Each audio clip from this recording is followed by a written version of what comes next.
Salut toi. Est-ce que ça t'est déjà arrivé qu'au cours de tes séances, tu te demandes, au final, à quoi bon faire tout ça? D'avoir l'impression de n'arriver nulle part avec ce que tu fais. D'avoir la sensation que tu fais tout ça, tous ces efforts, pour rien. Que tu perds de vue ce qui t'a fait commencer la musculation? Eh bien moi aussi. Et c'est de ça qu'on va parler aujourd'hui. Ou plutôt de comment éviter ça. Comment réussir à rester motivé semaine après semaine. Et comment ne pas se perdre dans les petits détails pour réussir à atteindre les objectifs que tu t'es fixés. Que ce soit prendre en force, prendre en muscle, débloquer des skills comme le muscle up, etc. Pour résoudre ce problème, il y a bien sûr de multiples manières de faire. Déjà, il faut un minimum aimer son entraînement et ne pas se forcer à faire que des trucs qu'on n'aime pas faire. Dans la sélection d'exercices par exemple, si on n'aime pas le squat, il existe plein d'alternatives dont j'ai déjà parlé, que tu peux faire à la place de faire des squats, même si dans tous les cas il faut te pousser à fond. Il faut aussi ne pas avoir les yeux plus gros que le ventre, et par exemple ne pas commencer par des séances de 2 heures 6 fois par semaine. Et il y a bien sûr plein d'autres aspects à cette question. Mais aujourd'hui, on va voir quelque chose d'encore plus important selon moi pour réussir physiquement, et c'est de se fixer des objectifs. Il faut le faire d'une manière précise, et c'est ce qu'on va voir au cours de cette vidéo. Mais c'est selon moi le plus important. Ça permet d'avoir une direction claire dans son entraînement, de savoir ce que l'on veut et de savoir pourquoi on fait ce qu'on fait au final, de voir si ce qu'on fait marche ou pas et d'ajuster ensuite selon. En gros, ça permet d'avoir une image globale de notre projet physique au lieu de rester coincé dans les petits détails. Pour t'aider dans tout ça, on va voir aujourd'hui de quel type d'objectifs on parle, donc notamment à moyen et long terme, comment se fixer des objectifs efficaces et qui t'aident dans ton parcours, au lieu d'objectifs qui te retardent ou qui sont contre-productifs. Et on va voir pas à pas comment faire pour se constituer une bonne liste de petits objectifs. Les avantages de planifier son entraînement à plus long terme, et des exemples tirés de ma propre expérience qui t'aideront à y voir plus clair. Si ce petit sommaire te paraît bien, n'hésite pas à t'abonner, mettre un like et un commentaire. Je les lis tous, merci à ceux qui en mettent, et merci à ceux qui créent des discussions intéressantes dans les commentaires. Donc rentrons dans le vif du sujet. Pourquoi c'est bien de se fixer des objectifs à moyen et long terme? C'est-à-dire des objectifs qu'on vise à atteindre en quelques mois, voire quelques années. Comme dit plus tôt, ça permet d'avoir les yeux vers l'horizon, de continuer à suivre la voie qu'on choisit vraiment, au lieu de se perdre dans le processus. Par exemple, beaucoup de pratiquants commencent avec le but initial de prendre en muscle. Mais au fil du temps, ils sont de plus en plus aspirés par le tourbillon de la force. Et ils se mettent à structurer leur entraînement et parfois même leur nutrition autour de la prise de force. Souvent en squat, en développé couché et en soulevé de terre. Ce qui fait qu'ils prennent certes en force, mais ils atteignent difficilement des niveaux impressionnants parce qu'ils n'ont pas cette passion au fond d'eux pour la force. Et donc ils s'entraînent pas avec la rigueur que ça impliquerait. Et du coup ils finissent avec un physique déséquilibré. Par exemple les 3 lifts qu'on vient de citer, ils mettent beaucoup plus l'emphase sur les muscles du bas du corps. Donc on a un haut du corps en comparaison moins impressionnant. Et parfois accompagné d'une énorme prise de masse, puisque c'est avantageux pour la force. Ce qui est donc encore moins compatible avec le physique de leur rêve. Par manque de vision globale, ils se sont fait entraîner par les PR qui font plaisir et la recherche de force, alors que leur vraie passion est dans l'esthétique et l'hypertrophie. Et ils finissent donc insatisfaits de leur parcours et de ce qu'ils ont accompli. Ce qui est quand même ballot, tu en conviendras, quand on a mis tant d'efforts et de temps là-dedans. Bien sûr, il y a aussi ceux qui recherchent vraiment la force, par exemple les powerlifters passionnés, mais c'est pas d'eux que je parle. Je parle de ceux qui ont perdu leur voie par manque de clarté. Avec des objectifs précis, ça serait pas arrivé. Ils auraient su dès le début vers où ils voulaient aller, et ils auraient pas perdu leur temps ainsi. C'est pour ça que je parle ici d'objectifs à plus ou moins long terme. Pas par exemple de faire un PR à la prochaine séance. Parce que c'est pas ça qui permet de savoir vers où on veut se diriger. C'est là la principale utilité des objectifs à moyen et long terme. Mais du coup, pour se fixer des objectifs, il faut déjà savoir ce qu'on veut. C'est la partie la plus dure parce que personne peut t'aider là-dessus. Il faut que ça vienne de toi et que t'aies vraiment envie de les atteindre. Si ton objectif est la force, la prise de muscle, un mix des deux, la découverte de skills ou juste le faire ça de façon occasionnelle pour la santé. Il faut dans tous les cas que tu sois au clair avec toi-même. Pour ça, il n'y a pas de formule magique. Il faut que tu y réfléchisses au calme. Ça peut prendre plus ou moins longtemps, mais surtout il ne faut pas te presser. Surtout au début de ta carrière de pratiquant, l'entraînement est plus ou moins similaire malgré la diversité des parcours possibles. Puisqu'il peut être bon de se constituer une sorte de base de muscles et de force avant de se spécialiser. Mais ça peut toujours être un petit peu compliqué de se décider. Donc je peux te proposer un petit test simple pour t'aiguiller un petit peu. Qu'est-ce qui te fait le plus plaisir quand tu vas à la salle? Est-ce que c'est établir un nouveau record de poids? Ou est-ce que c'est te regarder dans le miroir et être content des progrès visuels que tu as fait? Selon ta réponse, ça peut vouloir dire que tu préfères plutôt prendre en force ou en muscle. Normalement les deux font plaisir, mais il y en a un qui te touche un petit peu plus personnellement. Tu peux aussi prendre une voie intermédiaire et viser à la fois la prise de force et de muscle, ce qui est très possible sans compromis au début, mais sache qu'au bout d'un moment tu peux pas maximiser à la fois la force et l'esthétique, ou la prise de muscle. Mais il y a un éventail de compromis et d'objectifs possibles. Par exemple, moi je tends plus vers la prise de muscle comme objectif principal, mais sur certains exercices j'aime bien prendre en force, comme sur les tractions ou le développé militaire. Donc sur un axe force-muscle, je me situerais plutôt vers la muscle, mais pas complètement non plus. Et c'est à toi de découvrir où est-ce que tu tombes exactement sur cette ligne. Ensuite, maintenant, même si on connaît la direction générale vers laquelle on veut se diriger, donc force, muscle, un truc entre les deux ou quelque chose d'autre même, on peut quand même faire n'importe quoi en se définissant des mauvais objectifs. Donc il faut garder à l'esprit quelques règles générales. Selon le temps qu'on se donne, il faut que l'exercice soit réalisable mais ambitieux. Donc si au max tu fais par exemple 100 kg développé couché, faut pas que tu vises 200 kg dans 3 mois. Mais pas 101 kg non plus. Il faut que ce soit un challenge, mais un challenge atteignable, si tout se passe bien. Puisqu'on peut pas prévoir par exemple des blessures ou d'autres aléas de la vie. Il faut que ce soit assez difficile pour que ça te stimule et que tu l'atteignes pas en 2 jours, mais il faut aussi que tu aies une bonne chance de l'atteindre, à la limite de ce que tu penses pouvoir faire si tu t'entraînes sérieusement pendant le laps de temps que tu te laisses. Comme ça, si t'es régulier dans tes entraînements ta nutrition et ta récupération, tu devrais pouvoir accomplir la majorité de tes objectifs. Après, combien de temps est-ce qu'il faut se laisser exactement pour réussir ces objectifs? Personnellement, je fais une petite review et je me définis des nouveaux objectifs dès que je change de programme, ce qui arrive tous les 3 à 5 mois environ. Comme ça, je peux réfléchir à ce qui allait et ce qui n'allait pas dans l'ancien programme en regardant ce que j'ai réussi et ce que j'ai pas réussi. Et donc ajuster mon nouveau programme selon mes nouveaux objectifs, qui sont souvent en lien avec les anciens. Mais globalement, je pense qu'une limite de 2 mois minimum et 6 mois maximum c'est une bonne fourchette pour que tes objectifs soient une réelle progression, mais pas trop long au point qu'on en perde l'espoir ou la motivation. Donc, une fois que tu as défini la date butoir approximative, la direction générale vers quelque chose dont tu as réellement envie, et que tu as en tête le bon niveau de difficulté à leur donner, il reste 2-3 détails auxquels il faut faire gaffe, pour que tes objectifs soient utiles et te poussent en avant, au lieu d'être contre-productifs. Le premier point, c'est qu'ils doivent être précis, pour que tu puisses clairement savoir à la fin de l'échéance si tu les as réussis ou non. Par exemple, avoir pour objectif devenir plus fort au développé couché, c'est pas ouf. C'est trop flou. Par exemple, est-ce qu'après 3 mois, avoir gagné 5 kilos c'est suffisant? Ou 10 kilos? Ou avoir fait plus de reps? Il faut une limite claire, précise et définie à l'avance. Pour reprendre cet exemple, si par exemple actuellement on fait une rep à 100 kg au bench et 6 reps à 90, un bon objectif ce serait de faire 110 kg pour une rep, ou alors 90 kg pour 10 reps. C'est précis, on sait directement si on a réussi ou pas, il n'y a pas de débat et ça permet de mieux évaluer ses progrès quand on passe en revue ses derniers mois d'entraînement. Le deuxième paramètre important à prendre en compte, c'est qu'il faut que ton entraînement reflète ton objectif. Si tu me dis ton objectif et que tu me montres ton programme, il faut que je puisse comprendre comment est-ce que tu comptes l'atteindre. Après on verra à la fin du temps imparti si c'était suffisant ou non.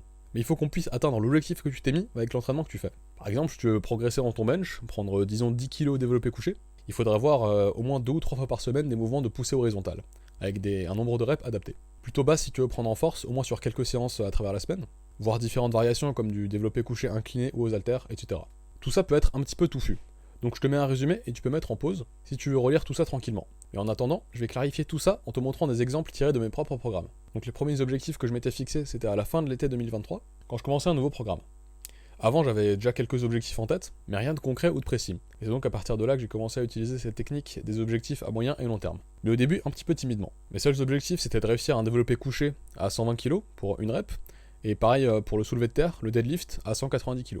Comme tu peux le voir, ils sont en vert, donc ça veut dire que je les ai réussis.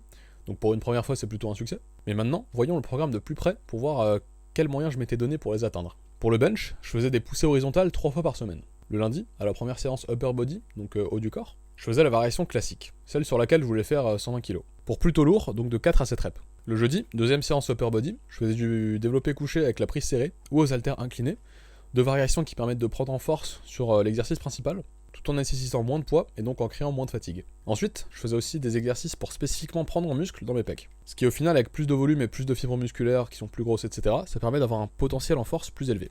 Et c'est pour ça que j'ai mis des dips dans la troisième séance haut du corps le samedi, que je faisais pour la prise de muscle, donc au poids du corps de 10 à 15 reps, et pareil pour les fly press de 8 à 12 reps le jeudi. C'est la même histoire pour le deadlift, je faisais une variation lourde un des 2 jours bas du corps, pour 3 à 6 reps pour la pure force, puis pour l'autre séance bas du corps, je faisais une variation qui permettait de nourrir l'exercice principal, en devenant plus fort avec les mêmes muscles et le même mouvement. Là j'ai fait des hyper-extensions parce que j'aime bien cet exercice, mais j'aurais pu en prendre d'autres qui étaient similaires, comme les deadlifts roumains ou les good mornings, que je faisais aussi d'ailleurs occasionnellement. Et en même temps je faisais d'autres exercices comme pour le bench, pour prendre en volume musculaire dans les zones concernées, pour permettre une plus grande prise de force ensuite. Donc là c'était les leg curls et les reverse hyper-extensions pour le bas du dos, les ischio-jambiers, etc. Du coup, est-ce que c'était des bons objectifs ?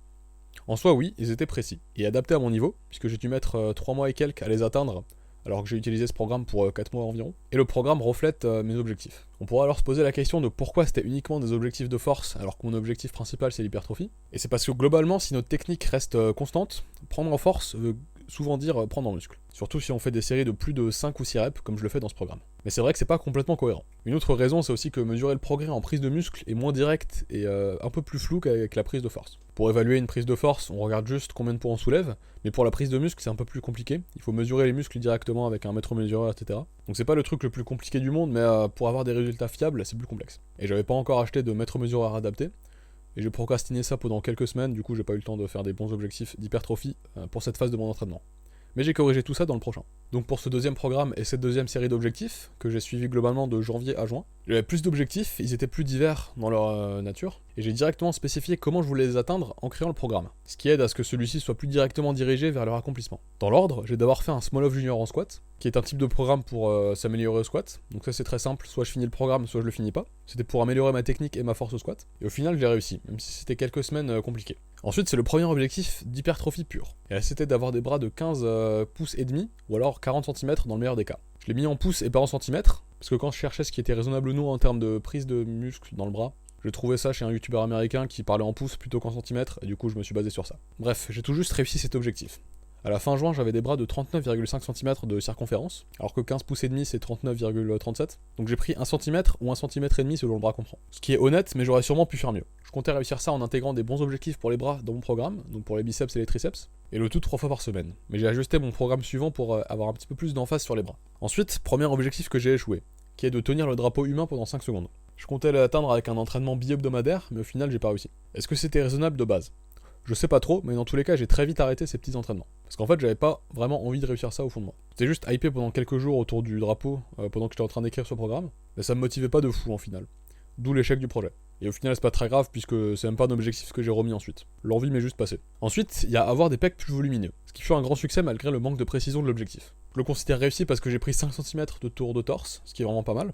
J'ai pris quelques centimètres des pecs, et pour ça je remercie les dips et les pompes en déficit, qui permettent un étirement de fou des pecs, et donc un très bon stimulus pour l'hypertrophie. Et j'ai aussi sûrement un petit peu pris du dos, ce qui augmente forcément le tour de torse, en me concentrant un petit peu plus sur les trapèzes qui étaient relativement en retard. Et enfin, dernier objectif du lot, faire un deadlift à 200 kg. Celui-là aussi je l'ai réussi tardivement. Comme écrit, je me reposais complètement sur la progression naturelle en poids et en répétition qui occure avec la double progression, qui est le mode de progression que j'utilise dans mon programme. Si pour toi c'est du charabia tout ça, j'ai fait une vidéo à ce sujet, t'inquiète pas. Et au final ça suffit. J'aime beaucoup le soulevé de terre et c'est un beau poids à atteindre, 200 kg c'est un chiffre rond, c'est stylé. Donc je voulais l'atteindre, même si niveau hypertrophie c'est pas optimal. Et enfin, les objectifs que je me suis fixés tout récemment, avec mon programme pour l'été, puis pour quelques mois ensuite. J'ai commencé par des bras de 41 cm, parce que c'est vraiment mon objectif principal là, de prendre des bras. Et je compte bien l'atteindre avec un nouveau Arm Day, donc un jour bras, qui remplace un ancien jour haut du corps et qui me permettra d'accumuler beaucoup de volume de qualité pour les bras. Puisqu'au lieu de mettre tous ces exercices pour les biceps et les triceps après développer couché, traction, etc., ce sera fait en début de séance. Donc là où je serai le plus frais, j'aurai de meilleures performances, donc un meilleur stimulus. Ensuite, 125 kg développé couché, parce que ça fait longtemps depuis un petit PR. Ce que je compte atteindre en travaillant de nouvelles variations du bench qui compensent mes faiblesses. Donc par exemple des variations plus difficiles comme la prise serrée, qui vise directement les pecs, et d'autres variations qui visent plus directement les pecs, comme la Larsen Press avec la prise plus large, puisque mon point d'échec dans les développés couchés c'est au niveau du torse, donc dès le démarrage de la barre, donc c'est les pecs. Ensuite j'ai mis 100 kg au front squat, qui est un exercice que j'ai découvert récemment mais que je kiffe, donc j'ai envie de progresser dessus, je le travaille une fois par semaine, après à côté je fais d'autres exercices pour les quadriceps, donc ça devrait bien se passer. Ensuite des mollets de 40 cm de circonférence, parce que c'est un muscle à ne pas oublier, et je vais les entraîner 3 fois par semaine avec une technique impeccable, donc bien lente, avec une pause en bas, etc. Une fois de plus de plus gros pecs, donc un plus gros tour de torse, je vais voir si 5 cm c'est aussi jouable, mais 3 ou 4 ça me suffirait aussi. Puis 95 kg au développé militaire assis, qui est donc un PR de 5 kg, une fois de plus avec des exercices dédiés pour ça. Et ensuite de façon un petit peu floue, j'ai écrit de meilleurs abdos et de meilleurs trapèzes. J'ai pas vraiment d'idée sur comment quantifier le progrès dans ces zones, donc je vais comparer des vidéos avant et après, et mettre une certaine emphase sur ces muscles pendant mon entraînement. Parce qu'en vrai je vois pas comment faire mieux. Et donc voilà pour mes objectifs perso, présents et passés. J'espère que ça a pu t'aider à voir plus clair sur comment toi décider de tes objectifs, comment adapter son programme selon ses objectifs, ses réussites et ses échecs passés.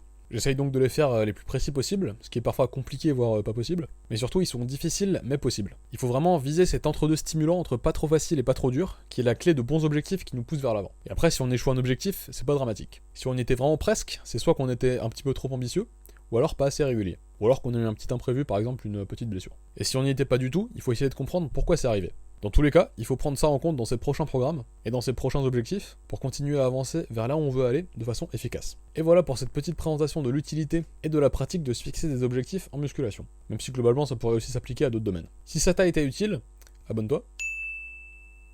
Tu peux aussi laisser un commentaire, un like, et aller voir les autres vidéos de la chaîne. Comme par exemple la dernière qui est sur la pire phrase qu'on peut entendre en musculation et ce que ça veut dire au niveau sociétal. Merci d'avoir regardé, c'était Soub, et à la prochaine.